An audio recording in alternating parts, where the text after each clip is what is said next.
ایک روزہ رمضان کا کبھی سوچا رمضان کا مطلب کیا ہے؟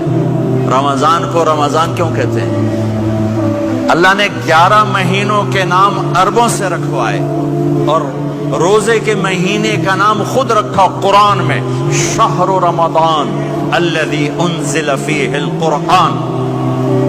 محرم، صفر، ربیع الاول، ربیع الثانی، جمادی الاولی، جمادی الثانی، رجب، شعبان، شوال، ذوالقعدہ، ذوالحج، یہ عربوں نے نام رکھا اور رمضان پہلے سے رکھا جا چکا تھا، عربوں سے رکھوایا۔ رمضان کے لفظ اور روزے میں کیا جوڑ ہے؟ رمضان کہتے ہیں جل جانا، جل جانا، جل جانا۔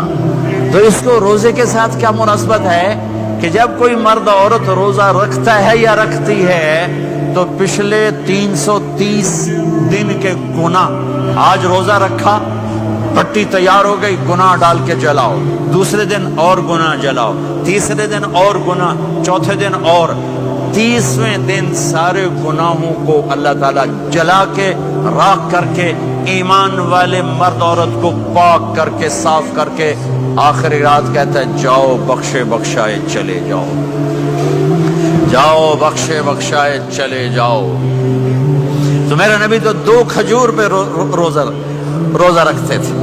اور ایک بڑا خوبصورت واقعہ ہے رمضان کا، کہیں سے بکرے کی سری پکی ہوئی آ گئی تو آپ بڑے شوق سے کھا رہے تھے، اور ساتھ ارباز بن ساریہ بھی تھے، حضرت علی بھی تھے اور حضرت مقداد بھی تھے، 3-4 آدمی سری کھا رہے تھے۔ بلال رضی اللہ عنہ آئے کہ یا رسول اللہ سحری کا ٹائم ختم ہو گیا ہے، میں اذان دینے جا رہا ہوں، آپ کھانا پینا بند فرما دیں۔ اب میں کہا ٹھیک ہے، وہ باہر چلے گئے، اذان دینے لگے، پھر خیال آیا میں دیکھ لوں کہ آپ نے کھانا چھوڑا کہ نہیں چھوڑا۔ واپس آئے تو آپ کھا رہے تھے، کہا یا رسول اللہ واللہ لقد اصبحت، اللہ کی قسم صبح ہو گئی۔ آپ نے ہاتھ پیچھے کر لیا، کہا ارے بلال نہیں ہوئی تھی، نہیں ہوئی تھی، تیرے قسم کھانے پر اللہ نے پہلے نکال دیا اس کو کہ تیری قسم جھوٹی نہ پڑے۔ حضرت علی نے فرمایا اگر بلال قسم نہ اٹھاتے تو جب تک میرے نبی کھاتے رہتے اللہ صبح کو پیچھے ہٹاتے جاتے۔ دیگ پک رہی تھی، ابو عبیدہ رضی اللہ تعالیٰ عنہ بن جراح وہ دیگ پکا رہے تھے، بکرا۔ آپ نے کہا ابو عبید یہ مجھے بکرے کی دستی پکڑانا، اگلے بازو، آپ کو اگلے بازو کا گوشت پسند تھا، گردن کا گوشت پسند تھا، یہ کمر کے پٹھ کا گوشت آپ کو پسند تھا، دودھ پسند تھا، برنی کھجور پسند تھی، عجوا کھجور پسند تھی، تازہ روٹی پسند تھی۔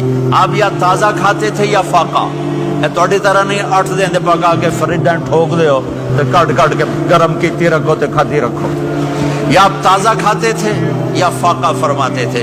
ایک دفعہ فتح مکہ پر ام ہانی کے گھر آپ نے باسی روٹی کھائی، ورنہ آپ نے ہمیشہ تازہ یا فاقہ، یا تازہ یا فاقہ، کبھی جس کھانے پہ رات گزر جاتی اسے نہیں کھاتے تھے۔ تسی ماشاءاللہ 8 راتاں جو کھدی جاندے۔ ہاں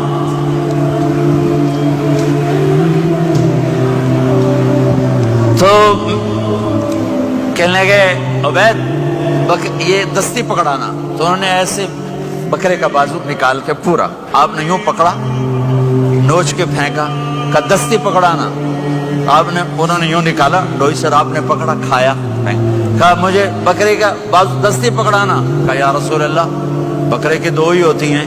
آپ نے کہا تیرا بھلا ہو جائے، اگر تو میرے کہنے پہ ڈوئی ڈال دیتا، جب تک میں کہتے رہتا اللہ مجھے نکال کے کھلاتا رہتا، اللہ مجھے نکال کے کھلاتا رہتا۔ اللہ نے رمضان بھیجا ہوا ہے، رمضان آ رہا ہے، اللہ کی رحمتوں کا جنت کے دروازے کھل گئے، جہنم کے دروازے بند ہو گئے، ایک دوسرے کو معاف کر دو، روزے کی حفاظت کرو۔ آپ بہت سے بہن بھائی آئے بیٹھے ہو، لڑے ہوئے ہوگے، ناراض ہوگے، میاں بیوی لڑے ہوئے ہوں گے، بھائی بہنیں لڑی ہوں گی۔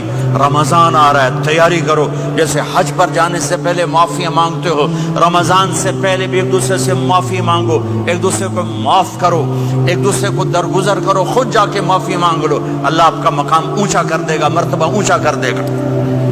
آخری رات اللہ تعالیٰ فرماتے ہیں جاؤ، تمہارے رات کی قیام اور دن کے روزے کے بدلے تمہیں سب کو معاف کر دیا، مانگو، اور ایک رات اللہ نے شب قدر بنائی جو 1000 راتوں کے برابر کر دی۔ وہ آج آپ کی تو راتیں بڑی چھوٹی ہیں، 5 راتیں جاگ لو 3 گھنٹے دی بھی نہیں رات ہوندی، تو 5 راتیں جاگ لو 21 23 25 27 29، ان میں سے ایک رات ضرور شب قدر ہوگی۔ ایک رات کا جاگنا 80 سال کی عبادت سے بڑھیا ہو جائے گا، صرف ایک رات کا جاگنا، ایک رات کا جاگنا۔ ایک شرط ہے، دل میں بغض نہ ہو، نفرت نہ ہو، حقارت نہ ہو، کسی مسلمان کو حقیر نہ جانو، بلکہ کسی انسان کو حقیر نہ جانو، تو آپ کی بندگی اللہ کی بارگاہ میں پہنچ کر آپ کے مقام کو اونچا کر دیں گی۔ تو عبادات میں ایک نماز ہے، پھر ایک روزہ ہے، پھر زکوٰۃ اور حج مالدار لوگوں کا فریضہ ہے، غریبوں کا نہیں ہے، متوسط طبقے کا نہیں ہے۔ تو عبادات کا جو نصاب ہے بڑا مختصر ہے۔ 5 نمازوں پہ کتنا وقت لگتا ہے؟ روزے سال کے بعد آتے ہیں، گنجائش